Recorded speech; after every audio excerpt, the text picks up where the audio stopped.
To install your Isodry dental isolation system, first, ensure you have all the proper components ready. Your Isodry comes with instructions for use, Isodry control head, vacuum hose, hose connector, Y adapter kit, and accessories. Locate the vacuum canister on your dental chair. Follow the existing vacuum hose back to the vacuum canister. Most standard vacuum canisters come equipped with multiple HVE ports. Use an available port to install your Isodry. Some ADEC chairs may require an ADEC Tailpiece Reducer Cap. Contact your Isolite customer service representative for more information.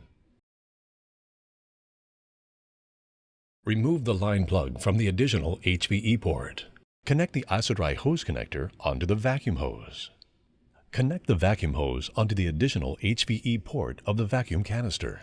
If you're having difficulty, remove the hose connector from the vacuum hose and soak it in hot water for approximately 2 to 5 minutes until it's more pliable.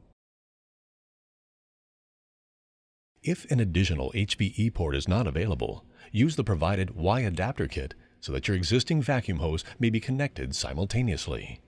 Remove your existing vacuum hose from the HVE port. The Y adapter comes with a hose connector attached. Plug the hose connector onto the HVE port. If you're having difficulty, remove the hose connector from the Y adapter and soak it in hot water for approximately 2 to 5 minutes until it's more pliable. Connect your existing vacuum hose onto one side of the Y adapter. Connect the Isodry hose connector onto the vacuum hose. Connect the vacuum hose onto the other side of the Y adapter. Align the control head with the head of the vacuum hose and push straight down until it clicks into place. Test the dual vacuum levers to confirm suction. When not in use, place your Isodry within easy reach on the assistance toolbar. If you have any questions, contact your Isolite customer service representative at 800-560-6066. Thank you.